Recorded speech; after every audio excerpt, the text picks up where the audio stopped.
Jésus a marché sur un chemin que le Père avait tracé d'avance pour lui, et il a marché dedans parfaitement. Et donc, le Père a planté des indices, des panneaux de signalisation, des indications, des points de repère dans tout l'Ancien Testament et dans le Nouveau Testament pour nous indiquer si nous marchons ou non sur le chemin de Jésus. Et donc, depuis une douzaine de dimanches, c'est ce que nous essayons de faire, c'est de voir ce que la Bible nous propose, ce que le monde nous propose, et voir lequel de ces choses nous aide à marcher correctement sur les traces de Jésus et lesquelles peuvent nous éloigner de Jésus. Et donc, nous avons parlé de la souveraineté de Dieu, nous avons parlé de la foi, nous avons parlé de l'importance de la parole. Un des autres sujets qui est essentiel et que nous allons aborder ce matin, c'est la prière. On pourrait évidemment faire au moins 15 leçons sur la prière et on s'en tannerait jamais. J'ai choisi pour cela de m'inspirer d'un personnage qui souvent est admiré à cause de ses prophéties ou de sa belle conduite, mais dont on ne regarde pas toujours la vie de prière et qui pourtant est essentielle. C'est le livre de Daniel, et on peut mettre l'image de Daniel. Alors, vous connaissez un petit peu l'histoire de Daniel. Si vous connaissez pas, c'est un livre magnifique à lire dans l'Ancien Testament. C'est après Ésaïe, Jérémie, Ézéchiel, et ensuite on a le livre de Daniel. C'est une dizaine de chapitres. C'est plein d'aventures passionnantes, mais c'est aussi plein de prières. C'est des choses que Dieu a révélées à Daniel. Et c'est un des hommes dans la Bible avec Joseph, dont la Bible ne mentionne jamais un défaut. Ça ne veut pas dire qu'il n'en avait pas, mais alors qu'ailleurs, la Bible ne se cache pas de montrer les défauts de tel ou tel prophète, de tel ou tel apôtre, Daniel est un homme dont la Bible n'a rien à redire. Et donc, c'est un des grands exemples que nous avons dans la Bible. Nous voyons, en lisant le livre de Daniel, que c'est un homme très apprécié. Il est très apprécié par les gens de son époque, mais il est également très apprécié par Dieu. À plusieurs reprises, Dieu appelle Daniel l'homme qui est précieux à mes yeux. Et Daniel est précieux d'abord pour sa conduite personnelle, parce que c'est quelqu'un qui agit avec une grande intégrité, mais c'est aussi quelqu'un qui, en plus, malgré qu'il est captif, parce que c'est quelqu'un qui a été pris de Jérusalem et amené en captivité à Babylone, malgré qu'il est captif, il travaille pour le bien de son pays. Et donc, il va servir plusieurs rois babyloniens pendant sa vie, et il va avoir une attitude irréprochable, autant dans sa vie spirituelle que dans sa vie professionnelle. Et donc, c'est quelqu'un que nous pouvons regarder et à juste cause admirer ou nous inspirer de sa vie, mais j'aimerais m'inspirer de sa vie de prière. Alors, le premier texte que j'ai choisi, il y a 3 prières importantes dans Daniel. Le premier texte, nous pouvons le mettre au tableau, c'est Daniel chapitre 6, verset 11. Lorsque Daniel fut au courant de la rédaction de ce décret, c'est-à-dire un décret qui interdisait les gens pendant 30 jours de prier à quelqu'un d'autre que le roi de Babylone. Lorsque Daniel fut au courant de la rédaction de ce décret, il se retira dans sa maison, où les fenêtres de la chambre à l'étage étaient ouvertes dans la direction de Jérusalem. 3 fois par jour, il se mettait à genoux, priait et exprimait sa reconnaissance à son Dieu, tout comme il le faisait avant. Alors ça, c'est l'histoire de la fosse aux lions. Vous savez peut-être que Daniel a tombé dans une fosse avec des lions et que les lions ne l'ont pas mangé. Si vous vous rappelez plus pourquoi, eh bien, c'est parce que des gens qui étaient jaloux de lui ont proposé au roi de faire une loi que pendant 30 jours, on pourrait que le prier et l'adorer lui. Le roi, évidemment, a trouvé que c'était une bonne idée. Après tout, c'était le roi des rois, le seigneur des seigneurs. Il gouvernait sur le plus grand empire que le monde avait connu jusqu'à ce moment-là. Et donc, il a trouvé que c'était une bonne idée. Et évidemment, Daniel est rentré chez lui et il a continué à prier son Dieu. Et les hommes qui attendaient de prendre Daniel sur le fait l'ont évidemment par hasard trouvé en train de prier. Et d'après la loi, il a dû être jeté dans la fosse aux lions. Mais la Bible nous dit que Dieu a envoyé un ange pour protéger Daniel et il l'a secouru des lions. Et donc, c'est dans ce contexte-là que nous avons cette histoire. Et nous lisons dans ce texte que Daniel est au courant de la nouvelle loi, il sait très bien que ça risque de lui coûter la vie, et pourtant, il rentre chez lui et il continue de prier. Comment? Comme il le faisait avant. Ce passage nous donne beaucoup d'indices. Et je ne veux pas trop m'attarder là-dessus. C'est un peu le genre de choses que nous ferons les mercredis. Mais je veux quand même souligner un certain nombre de choses, parce que ça va nous aider pour la conclusion. Nous y apprenons d'abord que Daniel prie individuellement, alors que d'habitude, dans les temps anciens, et vous comprendrez peut-être certaines des paroles de Jésus à cet égard, dans les temps anciens, on priait pour être vu. C'est-à-dire que la prière se faisait en public, devant le roi, devant les notables, devant la foule, etc., pour montrer notre adhérence à Dieu, pour montrer que nous, on était bien spirituels, bien religieux. Voilà pourquoi Jésus dira aux pharisiens, vous aimez bien prier au coin des rues, mais rentrez donc prier chez vous dans votre chambre, pour que le monde ne vous voie pas, et on verra quelle attitude de prière vous avez. Alors, cette prière individuelle que Daniel faisait tout seul dans sa chambre démontrait en fait qu'au lieu de faire une prière en public pour faire son show, Daniel avait une véritable relation avec Dieu, une relation personnelle. Yahweh n'était pas simplement le Dieu de son pays ou le Dieu de son peuple ou le Dieu de ses ancêtres, Abraham, Isaac et Jacob. C'était également son Dieu personnel. Ces fenêtres sont ouvertes en direction de Jérusalem. Ce n'est pas un accident. Pourtant, la ville, si vous avez suivi le cours d'introduction le dimanche matin, vous savez que lors de l'exil, Jérusalem a été détruite et le temple a été détruit. Et la majeure partie de la population a été amenée en captivité en Babylone, et tout ce qui reste, c'est quelques paysans et quelques mélanges de d'autres races que les Babyloniens ont envoyés pour repeupler le pays. Et donc, le temple est rasé, la ville n'existe plus, et pourtant, même en captivité, Daniel prie en direction de Jérusalem. Daniel connaît son histoire. Il sait que c'est à Jérusalem que Dieu a choisi de construire son temple et de se révéler d'une façon spéciale. Et il sait que là, au temple de Jérusalem, pendant des centaines d'années, Dieu a fait voir sa présence aux gens. Et même si cet endroit n'existe plus, il tient une place particulière dans le cœur de Daniel. Mais vous savez, ce n'est pas juste de la nostalgie. Ce n'est pas juste parce que Daniel connaît son histoire. C'est aussi parce que Daniel connaît l'Écriture. Alors, on peut mettre le texte suivant au tableau. Il y a un texte de Salomon. Lorsque Salomon a construit le temple, il a prié dans sa prière ceci. « Admettons qu'il pêche contre toi. » Il parlait du peuple d'Israël. Évidemment, ça n'arrivera pas, mais admettons qu'il pêche contre toi. Salomon connaissait le cœur des gens, puisqu'il n'y a aucun homme qui ne commette de péché.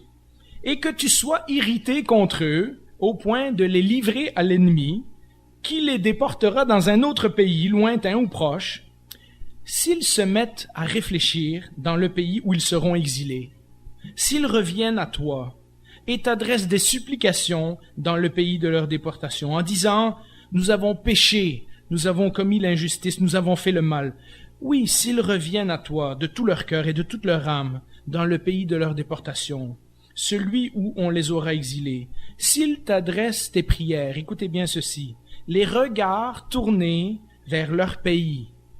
Voilà pourquoi Daniel a les fenêtres ouvertes en direction de Jérusalem. Celui que tu as donné à leurs ancêtres, vers la ville que tu as choisie et vers la maison que j'ai construite en l'honneur de ton nom.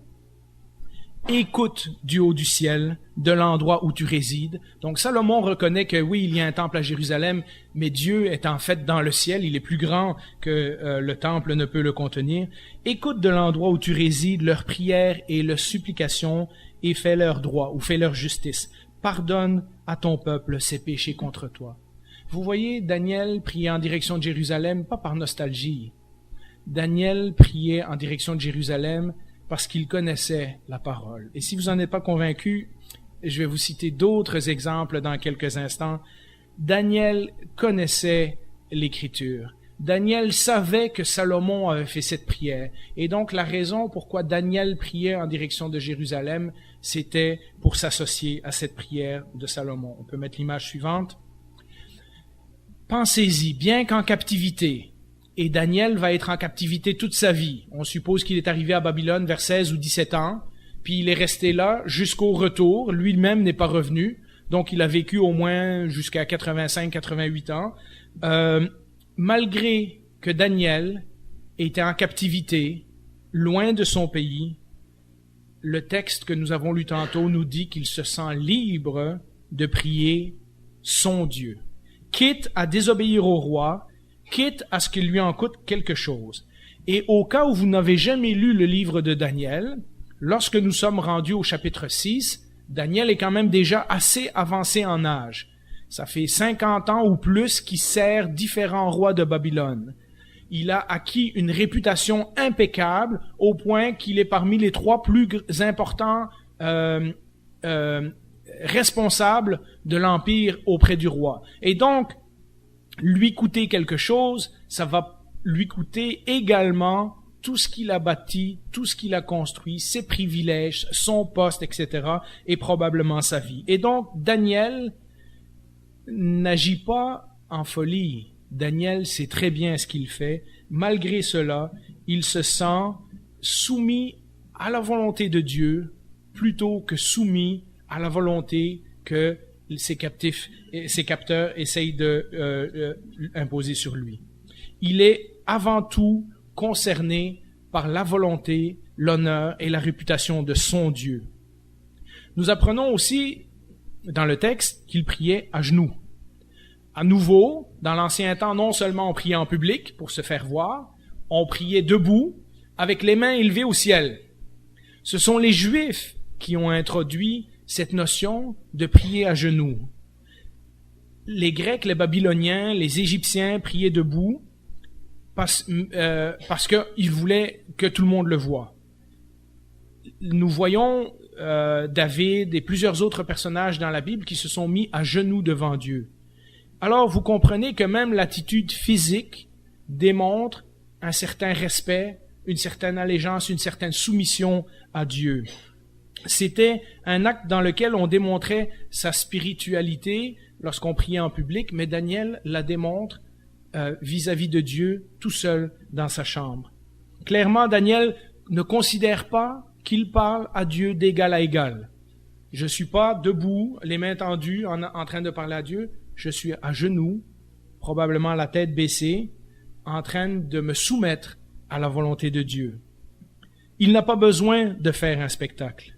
Daniel sait quelle est sa place vis-à-vis de Dieu. Clairement, nous voyons que malgré le danger, le texte nous dit qu'il continue à exprimer sa reconnaissance ou à rendre des actions de grâce à Dieu, c'est-à-dire qu'il lui dit merci. Il vient d'apprendre une mauvaise nouvelle qui risque de lui coûter quelque chose et pourtant il rentre dans sa chambre et le texte nous dit qu'il exprime sa reconnaissance à Dieu. Vous savez un autre qui faisait ça? David. Vous relirez les psaumes et vous verrez combien de fois, malgré que David vide son cœur devant le Seigneur, il y a toujours un moment donné où il remercie, où il dit sa reconnaissance à Dieu. Et donc, Daniel n'a pas appris à prier par hasard. Daniel a eu des gens qui l'ont inspiré avant. Si Daniel connaît un passage comme 2 Chroniques, il doit certainement connaître un certain nombre de psaumes, un certain nombre de prières de David. Et donc, Daniel est tout à fait dans la lignée du roi David. Enfin, le texte nous dit que c'était une habitude. Il se mit à prier comme il faisait auparavant. Pas une soudaine résolution de prier parce que tout à coup ça va mal, ni une obligation parce que là, les circonstances, là, Seigneur, je vais prier. Non, c'est quelque chose qu'il faisait déjà avant. Et malgré la menace, Daniel continue à faire ce qu'il faisait avant. Daniel était un homme de grande responsabilité. Et malgré tout, le texte nous dit qu'il avait pris l'habitude de mettre du temps de côté 3 fois par jour pour prier. Comment Daniel en est arrivé là?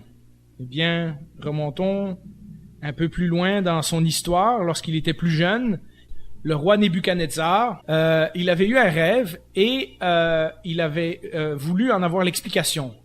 Mais il avait fait venir tous ces mages, ces magiciens, ces astrologues, et il voulait même pas leur dire le rêve qu'il avait eu, parce qu'il voulait pas qu'ils disent « Ah oui, inquiète-toi pas, roi, c'est des bonnes nouvelles. » Il a dit « D'abord, vous allez deviner c'est quoi j'ai rêvé, et ensuite vous allez me donner l'explication. Sinon, vous êtes tous morts. » Parce que, en fait, il voulait pas se faire entourer de charlatans. Et le texte nous dit que suite à cet épisode, Daniel rentra chez lui et exposa la situation à ses compagnons, Anania, Michaël et Azaria. Ça, c'est Shadrach, Meshach et Abednego. On leur avait donné des noms babyloniens, mais leurs noms juifs sont ces trois noms-là. Il les invita à quoi? À implorer la compassion du Dieu du ciel, afin qu'on ne les fasse pas mourir, lui et ses compagnons, mais attendez, avec le reste des sages de Babylone. Donc Daniel est en train de prier pour sa vie, pour celle de ses compagnons, mais aussi pour que les autres soient épargnés. Et donc nous avons cet épisode où Dieu va écouter la prière de Daniel, il va lui dire « Voilà ce que Nebuchadnezzar a rêvé, et voilà l'explication. » Et vous savez, ce qui est de fascinant avec Daniel, c'est que malgré toutes les fois où il aurait pu être en danger de mort, parce que là, il est en train de dire au roi qu'il va lui arriver des catastrophes. Et pourtant, le roi ne lui coupe pas la tête. Le roi se soumet à la prophétie de Daniel. Et donc, Dieu n'a non seulement révélé la réponse à Daniel, mais il l'a aussi protégé. Et on voit dans la vie de Daniel que 3 rois, je dirais pas qu'ils se sont convertis, mais à 3 reprises, nous avons 3 rois différents qui disent que Daniel, son Dieu, c'est le véritable Dieu. Et donc, en se tenant debout pour ses convictions, en se tenant debout pour son Dieu, il a influencé 3 rois dans l'empire le plus grand du monde à cette époque-là. Cet épisode se passe au début de la déportation, parce que les Babyloniens ont pris tous les Juifs de famille noble, tous les gens en bonne santé, tous les gens qui avaient un potentiel, et ils les ont amenés à Babylone pour les instruire dans la sagesse des Babyloniens. Et nous apprenons que Daniel, Shadrach, Meshach et Abednego ont tenu bon dans leur foi juive, malgré l'influence des Babyloniens. Et donc, il arrive ce test où est-ce que leur vie est en danger de mort, et que Dieu leur fournit une réponse. Nous voyons déjà dans ce texte, au début de la vie de Daniel, certains des principes qu'on a soulignés.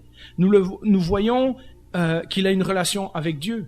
Il sait très bien que s'il va auprès de Dieu, il peut lui demander certaines choses. Vous lirez toute l'histoire dans Daniel chapitre 2. Il dit, Seigneur, parle-moi, dis-moi le rêve, etc. Il intercède, il supplie avec Dieu. Il est persuadé que Dieu va l'écouter. Il a déjà pris une habitude de prier à ce moment-là. En plus, nous apprenons ici que Daniel n'a pas juste une vie de prière individuelle. Si on avait lu que le texte de tantôt, on penserait que Daniel prie toujours dans sa chambre. Mais nous voyons ici qu'il prie avec ses amis. Et Daniel ne prie pas juste pour lui, il prie aussi pour les autres et avec les autres. Alors, quand nous arrivons à la 3e prière, à la fin de la vie de Daniel, Daniel n'a pas changé. Il y a une autre prière de Daniel qui nous est rappelée dans le chapitre 9. La première année du règne de Darius, donc c'est un autre roi encore, fils d'Assuérus, de la dynastie des Mèdes sur le royaume des Babyloniens. La première année de son règne, moi, Daniel, je me suis aperçu dans les livres que les nombres d'années indiqués par l'Éternel au prophète Jérémie pour la durée de la dévastation de Jérusalem étaient de 70. En lisant l'Écriture, Daniel se rend compte que Dieu avait promis d'envoyer son peuple en captivité pendant 70 ans, mais qu'après 70 ans, il y aurait un retour au pays. Je me suis tourné vers le Seigneur Dieu en le recherchant avec des prières et des supplications, en jeûnant et en me couvrant d'un sac et de cendres. Et alors, tout le chapitre 9 nous décrit la prière de Daniel, où est-ce qu'il supplie Dieu, etc., etc. Mais, vite, j'aimerais résumer avant de passer au cœur du message d'aujourd'hui. En lisant l'Écriture, Daniel comprend que la prophétie de Jérémie touche à sa fin et que l'exil va bientôt s'achever. À nouveau, nous le voyons en prière. Il est concerné par la volonté et la réputation de Dieu. Il se rend compte que Dieu a fait une promesse, et là il va auprès de Dieu, il dit maintenant exauce ta promesse. Comme ça les gens sauront que tu es Dieu. Il connaît son Dieu, donc il sait que Dieu va respecter sa promesse. Il s'associe au péché de son peuple, ça c'est tout ce qu'on voit dans le chapitre 9. Il dit pas mes ancêtres ont péché, tu les as envoyés ici, puis à cause de leur faute, je suis à Babylone, mais renvoie-moi donc en Israël, j'aimerais bien mieux être là-bas. Et non, dans la prière, on voit, il dit, j'ai péché, et il s'associe avec le péché de son peuple. Pour lui, il est aussi coupable que les autres. Et il confesse que Dieu fera ce qui est juste. Il reconnaît que Dieu va agir non pas à cause des mérites du peuple, non pas à cause de sa propre prière, mais parce qu'il est plein de compassion. Vous savez, le Dieu lent à la colère et plein de compassion, c'est un thème qui est répété fois après fois, après fois, après fois dans l'Ancien Testament. Et donc Daniel sait à qui il parle. Daniel connaît son Dieu qui est plein de compassion. Et donc, avec ce survol rapide de 3 prières de Daniel, nous avons une bonne idée de ce qu'est la prière biblique. Maintenant, si on regarde rapidement, avant de mettre l'image, je vais faire le résumé. Si on regarde la vie de Jésus, parce qu'évidemment c'est notre focus ultime, eh bien nous retrouvons tous les principes de Daniel. Jésus passait beaucoup de temps en prière, c'était une habitude, donc c'était pas juste lorsqu'il y avait des moments de crise. Souvent il était en solitaire, mais parfois il a prié en public. Souvent, pendant longtemps, et toujours dans les moments difficiles de son ministère, il mettait du temps à part. Puis vous verrez les versets, et il y en a beaucoup, beaucoup d'autres que j'aurais pu prendre. Quand il l'eut renvoyé, il monta sur la montagne pour prier à l'écart, et le soir venu, il était seul. Donc ça veut dire qu'il a commencé à prier, puis le soir est tombé. Et rendu le soir, il est encore seul. Il est encore en prière. Dans Marc 1,35, vers le matin, alors qu'il faisait encore très sombre, c'est-à-dire avant 5 heures du matin, il se leva et sortit pour aller dans un endroit désert où il pria. À d'autres textes que j'ai pas mis, les disciples l'ont cherché partout, puis ils l'ont trouvé dans le désert en train de prier, c'est-à-dire en dehors du village. Luc 5,16 nous dit, mais lui, il se retirait dans les déserts et priait. Au choix des 12 disciples, à cette époque-là, Jésus se retira sur la montagne pour prier. Il passa toute la nuit à prier Dieu. Avant de choisir ses 12 disciples, Jésus a senti le besoin de parler à son Père, toute la nuit. Matthieu 26,40, ça c'est au jardin de Gethsémani, avant d'aller à la croix. Il revint vers ses disciples qu'il trouva endormis et dit à Pierre, « Vous n'avez donc pas pu rester éveillé une seule heure avec moi? » Alors, on sait que Jésus priait au moins 1 heure. À nous d'en tirer les conclusions. C'est quoi alors la prière biblique? Si on regarde un peu ce que nous avons glané comme information dans Daniel, si nous lisons rapidement ces versets, et avec une bonne concordance à la maison, vous pouvez trouver des centaines de versets sur la prière et sur Jésus. C'est quoi alors la prière?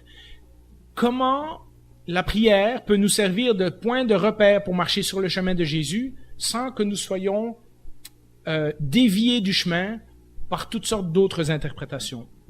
Eh bien, comme pour la foi, je vous avais dit, il y a du monde qui dit « Ah, si tu crois de tout ton cœur, ça va arriver. Ah, si tu es sincère, ça va se produire. Ah, si tu crois, l'univers va se réarranger, etc. » C'est la même chose pour la prière.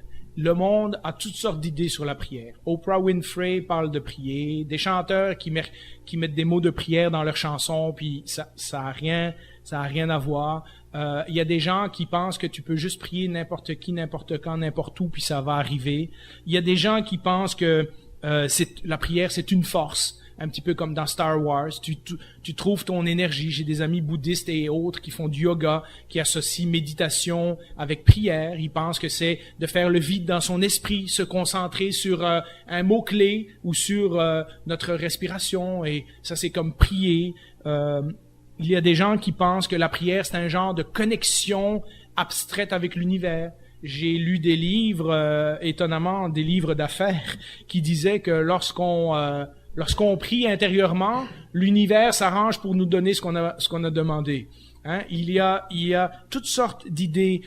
Il y a même beaucoup qui pensent que la prière, c'est comme un genre de formule magique. En autant qu'on prie à n'importe quel Dieu, ça montre qu'on est spirituel, puis on va recevoir ce qu'on a demandé. La Bible nous montre un visage tout autre de la prière. La prière, si on l'a vu correctement dans la vie de Daniel, dans la vie de Jésus, dans la vie de d'autres, c'est quelque chose de très, très concret. C'est quelque chose qui se manifeste par des habitudes, qui se manifeste par une communication avec Dieu. C'est quelque chose qui se manifeste par des gestes, parfois se mettre à genoux, fermer les yeux, les mains. C'est quelque chose que l'on fait fréquemment. Et donc, c'est quelque chose de beaucoup plus concret que juste une force abstraite dans l'univers qui nous donne ce qu'on a besoin. La Bible nous enseigne que la prière est avant tout une communication, une conversation régulière dans une relation d'amour avec notre Père Céleste. Donc, on ne prie pas à un inconnu. Nous l'avons vu, Daniel connaissait son Dieu. Jésus connaissait son Père. On prie à quelqu'un avec qui on a pris le temps de développer une relation personnelle. Dans cette communication, nous pouvons et nous devons exprimer nos besoins. De nombreux passages de la Bible nous disent que nous pouvons demander à Dieu de combler nos besoins matériels et spirituels. Un de mes versets préférés, Philippiens 4, versets 6 et 7, on peut l'afficher. « Ne vous inquiétez de rien, mais en toute chose, faites connaître vos besoins à Dieu par des prières, mais aussi par des supplications, mais aussi avec une attitude de reconnaissance. » Donc déjà, juste dans ce verset, il y a au moins trois façons différentes d'approcher Dieu dans la conversation que nous avons avec lui. Et quoi? La promesse fantastique qui suit, « Et la paix de Dieu, qui dépasse tout ce que l'on peut comprendre, gardera votre cœur et vos pensées en Jésus-Christ. » Voyez comment c'est le remède à l'inquiétude? On s'approche de Dieu, on lui dit, « Seigneur, j'ai tel besoin. » On lui fait connaître avec des supplications et avec des actions de grâce. Et Dieu nous promet qu'une fois qu'on a prié, sa paix vient sur nous. Et ce qui nous inquiétait au début, maintenant, il en prend soin. Et donc, nous pouvons quitter ce moment de prière avec nos cœurs et nos pensées qui sont fixés sur Jésus-Christ. J'avais de nombreux autres versets sur lesquels on va passer, mais nous pouvons demander, dans la prière, nous pouvons demander une direction. Nous pouvons demander de la joie. Nous pouvons prier pour la paix intérieure. Nous pouvons prier pour la sagesse, comme le dit Jacques. Nous pouvons prier pour le pardon, et de nombreux psaumes nous parlent que le Seigneur va nous protéger ou va nous donner de l'assurance. Et donc, il y a un grand nombre de versets, et on les verra au fur et à mesure des dimanches dans le bulletin, mais aussi des mercredis que nous allons prier ensemble. Il y a un grand nombre de choses que nous pouvons apporter à Dieu dans la prière. Mais ce n'est pas tout. La prière, lorsqu'elle est faite dans le contexte biblique, est aussi une expression de notre confiance avec Dieu. Parce que lorsque nous prions, nous venons auprès de Dieu avec la confiance qu'il va nous entendre et qu'il va nous répondre. Il y a des versets qui disent ça. La prière nous permet aussi de confesser nos péchés. On a parlé il n'y a pas tellement longtemps du pardon. Comment le pardon est essentiel dans la marche du chrétien au jour le jour. La Bible nous dit de confesser nos péchés. Nous confessons nos péchés comment? En allant en prière devant Dieu. La prière nous pousse aussi à admirer et à adorer Dieu. De nombreux passages, notamment dans les psaumes, nous invitent à reconnaître la grandeur de Dieu et pas juste nos circonstances. Vous savez, quand on chante un chant comme pour la durée des temps, on peut trouver ça dans le psaume 8, dans le psaume 19, dans d'autres psaumes, etc. Ce sont des paroles qui viennent nous chercher parce que on imagine que le Dieu qui a bâti l'univers est aussi notre Dieu qui s'occupe de nous personnellement. Et donc, c'est une bonne chose dans certains moments de notre prière de passer un temps de réflexion sur les qualités et sur la grandeur de Dieu. La Bible nous donne aussi beaucoup d'autres enseignements, notamment, elle nous pousse à remercier. De nombreuses fois, la Bible nous dit des actions de grâce, donc c'est-à-dire la reconnaissance, dire merci, la gratitude. Elle nous donne l'occasion de parfois renouveler nos promesses ou notre engagement. C'est dans la prière, des fois, que je me suis dit, Seigneur, je veux te confirmer que je t'aime, comme Pierre, après avoir renié Jésus. Seigneur, tu sais que je t'aime. Tu sais toutes choses et tu sais que je t'aime. C'est dans les moments de prière avec le Seigneur qu'on peut renouveler notre engagement pour Dieu, mais aussi notre engagement pour les autres. Et finalement, il y a un certain nombre de passages qui nous indiquent que c'est un devoir de prier pour les autres. La prière, et si vous liez ça avec les leçons qu'on a vues sur l'individualisme et ces choses-là, nous ne prions pas que pour nous, nous prions également pour les autres. Alors, en conclusion, j'aimerais vous laisser 3 pistes de réflexion très claires pour cette semaine, très pratiques. Et la première, et j'aurais pu en prendre beaucoup d'autres, planifier un temps pour la prière. Et je vous l'avoue tout de suite, je suis autant coupable là-dedans que tous ceux d'entre vous qui vont se sentir coupables. Le principe premier, c'est que si nous ne décidons pas de prier, nous ne prierons pas. Si nous ne faisons pas un effort conscient de mettre soit une journée, soit une habitude dans notre horaire, soit commencer la journée avec le verset sur la prière. Et, on pourrait commencer la journée en lisant le verset sur la prière et dire avec le Seigneur, « Ok, Seigneur, qu'est-ce que tu essaies de me dire aujourd'hui? » On pourrait décider, pas juste au repas, parce que ça, c'est une habitude qu'on développe aussi, mais de décider que, par exemple, tous les soirs, on met un moment de côté pour le Seigneur. Mais le mercredi, voyez-le comme ça, ne voyez pas comme une obligation. Voyez-le comme votre défi de dire, malgré qu'il fait noir, et je comprends qu'il y a des gens qui ont des problèmes de santé, je comprends qu'il y en a qui peuvent pas conduire le soir, je comprends qu'il y en a qui travaillent le soir, ça je comprends.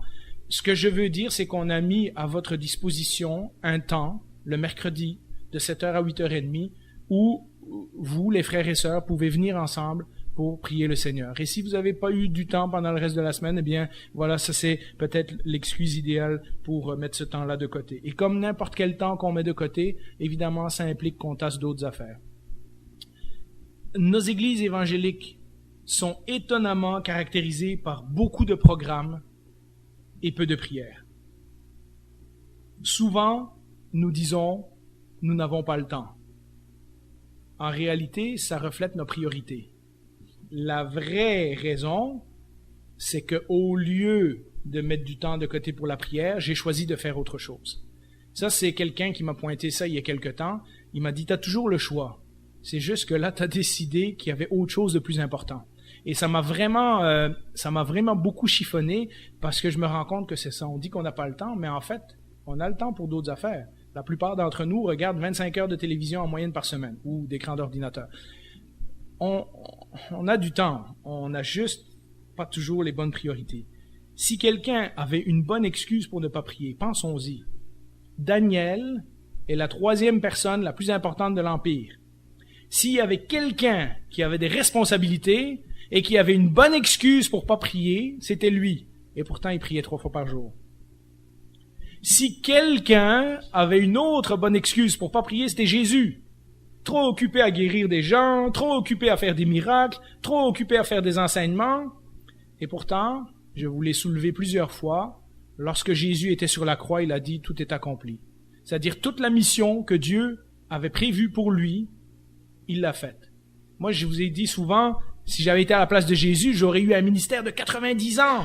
Et Jésus, en 3 ans, est arrivé à faire ce qu'il devait faire. Et pourtant, nous lisons à de nombreuses reprises que Jésus a trouvé le temps de prier. S'il y en avait un qui avait une excuse pour pas prier, c'était lui. En plus de ça, il avait un contact direct avec son père. Donc, on peut imaginer qu'il aurait eu un genre de télépathie ou qu'il aurait pu connaître l'esprit de son père sans avoir besoin de se forcer. Et pourtant, nous lisons fois après fois après fois que Jésus a mis du temps de côté pour parler à son Père. S'il y a un autre qui avait des excuses pour pas prier, c'était Paul. Vous imaginez le nombre d'églises qu'il a fondées? Vous imaginez le nombre d'épîtres qu'il a écrits? Vous imaginez juste avec l'église de Corinthe combien de problèmes qu'il a eu? S'il y en avait un qui n'avait pas de temps pour prier, c'était Paul. Pourtant, ses écrits regorgent de prières. À chaque fois qu'il écrit à une église, il dit « Je prie pour vous pour ça, je prie pour vous pour ça, je prie Dieu, je le remercie pour vous, je le remercie que vous avez participé à ça, etc., etc. » Paul, il y a des dizaines de prières juste de l'apôtre Paul dans ses lettres. Chacun de ces hommes a mis du temps de côté pour parler à Dieu. Et je ne parle pas d'une routine religieuse. On n'est pas dans les alcooliques anonymes ou dans un club où on s'est mis un objectif et qu'on se dit « Ok, je dois prier 3 fois par jour ». C'est pas ça. Les pharisiens faisaient ça puis ils avaient rien compris. Ça, c'est une forme extérieure, puis en bout de ligne, c'est le résultat d'une foi déficiente. On essaye de récupérer ce qui nous manque dans notre relation avec Dieu en se mettant une routine.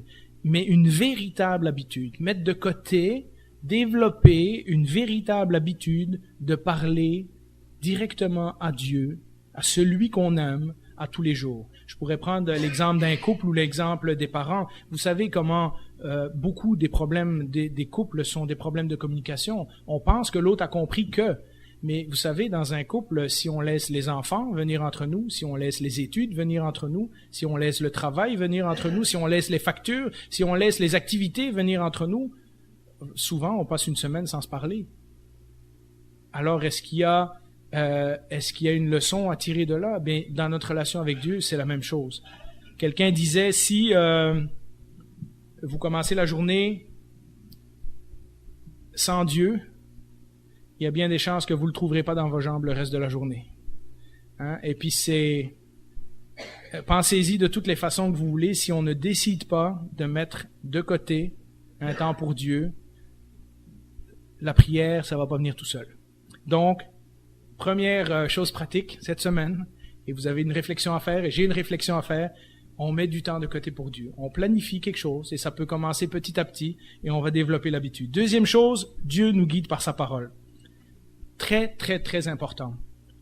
Une autre chose qui est étonnante lorsqu'on étudie un peu nos églises évangéliques, et comme moi, je lis beaucoup sur beaucoup de choses, donc je vois un peu les tendances, puis les modes qui se développent dans les églises évangéliques, c'est la facilité avec laquelle nous faisons des prières qui sont guidées par nos émotions, mais qui sont peu ou pas du tout ancrées sur les Écritures. Nous avons vu que Daniel connaissait sa parole. Nous avons vu que Jésus connaissait. Jésus, lors de la tentation à Satan, a cité Deutéronome chapitre 6 et chapitre 8. Qui d'entre nous connaît Deutéronome chapitre 6 et chapitre 8? Pourtant, Jésus l'avait lu. Hein? Quand Jésus a été à Nazareth, il savait ce qui était écrit sur lui dans Ésaïe. Et ce sont des choses qu'il a étudiées. Dès l'âge de 12 ans, Jésus était au temple à parler avec les maîtres de la loi. Ce sont des choses que Jésus a dû consacrer du temps.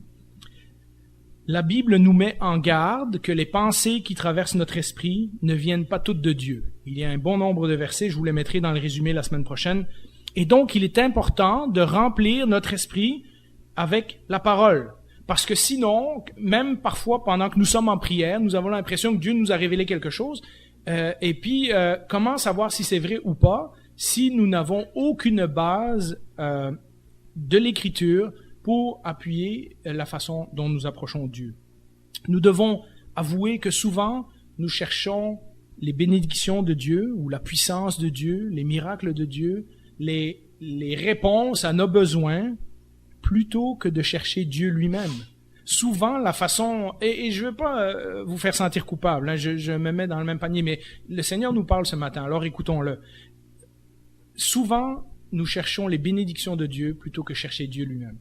Souvent, lorsque nous prions, nous allons en requête, au lieu de dire « Seigneur, je vais passer du temps en ta présence ». Mais comment passer du temps dans sa présence et ne pas se faire emporter par toutes sortes d'idées et toutes sortes de choses qui traversent notre esprit si au préalable, nous n'avons pas basé notre prière, notre approche de Dieu sur l'Écriture. Et de là l'importance de lire sa Bible et de la connaître pour savoir comment nous pouvons approcher Dieu. Une autre façon de le résumer, posons-nous la question. Avons-nous du plaisir à prier? Sortons-nous de notre moment de prière avec un grand sourire sur le visage puis la paix intérieure? Ou simplement avons-nous du plaisir quand Dieu nous a donné ce qu'on a demandé? Hein? Les enfants, la relation parent-enfant est souvent représentative de notre relation avec Dieu. Je me demande parfois si les enfants m'aiment vraiment pour moi-même ou s'ils m'aiment parce que je leur ai donné ce qu'ils m'avaient demandé. Eh bien, notre relation avec Dieu est parfois comme ça. On n'a pas de plaisir à prier, mais on a plus de plaisir quand on a reçu ce qu'on a demandé. Et pourtant, on devrait aussi avoir du plaisir à prier. Notre maturité et notre intimité dans notre relation avec Dieu est dévoilée par le nombre de temps que nous passons en prière. Le temps que nous passons en prière est proportionnel à l'intérêt que nous développons pour les choses de Dieu en méditant et en lisant sa parole, c'est un tout.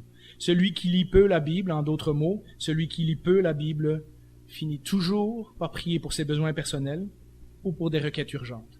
Quand on n'est pas baigné de la parole de Dieu, quand on ne sait pas comment approcher Dieu, quand on ne sait pas quoi demander à Dieu, quand on ne sait pas pour quelle chose on peut ou on ne peut pas, on doit ou on ne doit pas prier, qu'est-ce qu'on fait? On prie pour nos requêtes personnelles. Seigneur, donne-moi mon pain quotidien. Pardonne-nous nos péchés. Ou on prie pour les requêtes urgences. Quelqu'un tombe malade, on perd un travail ou quoi. Et on ne développe pas une vie de prière plus loin que ça. Parce qu'on ne sait pas comment. On n'apprendra pas ces choses-là d'inspiration si on ne se plonge pas dans la parole de Dieu. La troisième chose, c'est que si Dieu nous guide par sa parole, Dieu nous répond aussi par sa parole. Et ça, c'est un point essentiel. Oui, Dieu a parlé directement à des hommes dans la Bible. Abraham, Jacob, Moïse, Ésaïe, Jésus, d'autres. Mais la plupart d'entre nous n'entendront jamais la voix de Dieu. Autrement que par sa parole. 2 Timothée 3,16 nous dit que la parole a été donnée pour des bonnes raisons, pour nous instruire, nous édifier, nous corriger, etc. Mais dans la même lettre, Paul nous met aussi en garde, et on peut mettre le texte au tableau. 1 Timothée 5,7 nous dit, quand Paul écrit une lettre ou quand Paul parle de la prière, etc., il dit le but de ces instructions, c'est un amour qui provient d'un cœur pur, d'une bonne conscience et d'une foi sincère. Certains se sont écartés de cette ligne et se sont égarés dans des discours creux. Ils veulent être quoi? Des enseignants, des professeurs de la loi, mais ils ne comprennent rien à ce qu'ils disent ni à ce qu'ils affirment avec assurance. C'est absolument important que non seulement nous allions à Dieu en utilisant sa parole, mais que nous regardons les réponses de Dieu à la lumière de sa parole. En d'autres mots, si la réponse que nous pensons avoir reçue produit des fuites contraires à l'enseignement que nous savons déjà, il y a un signal d'alarme. Je ne peux pas prier que le Seigneur m'aide à ouvrir une business de striptease chrétien. Vous comprenez? Ça marche pas. Donc, ça sert à rien. Ça c'est même une insulte à Dieu. Si nos motifs ne sont pas purs, il y a un signal d'alarme. Il y a un verset qui dit, si nous sommes en conflit avec un frère et une sœur, il y a un signal d'alarme. Et donc, ces versets de la parole nous aident à savoir lorsqu'une réponse vient de Dieu ou lorsqu'elle semble venir de Dieu puis qu'elle ne l'est pas.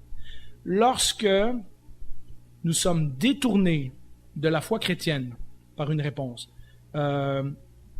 j'ai entendu des gens qui étaient mariés puis qui ont vu une belle femme et qui ont dit le Seigneur m'a dit que je vais me marier avec toi. On peut pas prier pour ça. On est déjà mariés. Le Seigneur ne répondra pas à cette prière-là. Et donc, on doit savoir ces choses-là. Mais comment les savoir si on se fie que à nos émotions, à nos instincts, à notre expérience? Alors, il est important d'être fondé dans la parole de Dieu. J'ai un autre texte que j'ai oublié de mettre, mais dans la vie de Jésus, nous voyons que lorsque Dieu répondait, Jésus savait exactement que c'était la bonne réponse de Dieu, parce que justement, il connaissait ce que Dieu avait dit dans sa parole. Tout comme Daniel, tout comme Jésus, notre intercession doit être caractérisée par une soumission à la volonté de Dieu, et non par une tentative de lui imposer notre volonté. Lorsqu'on prie, on doit également être prêt à ce que Dieu nous donne une réponse qui n'est pas nécessairement celle qu'on attendait.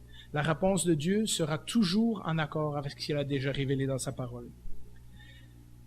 J'aimerais finir avec ça, donc je vous laisse 3 choses à méditer cette semaine, mettre un temps de côté pour la parole, approcher Dieu avec l'Écriture comme base, puis regarder les réponses que Dieu nous donne avec l'Écriture comme évaluation. Mais j'aimerais dire une dernière chose. La Bible nous présente Dieu comme souverain. À de nombreux endroits, ça nous dit Dieu fait ce qu'il veut. Mais la Bible nous dit que ce même Dieu qui est souverain aime entendre nos prières et désire répondre à nos prières. Et on peut mettre la dernière image. Jésus a marché sur ce chemin.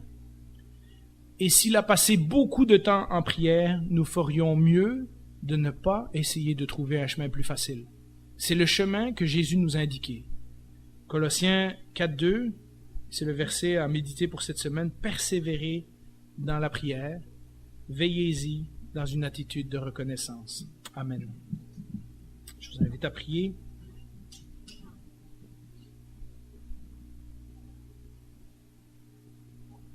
Bien, Seigneur, à nouveau, tu nous as parlé par ta parole aujourd'hui.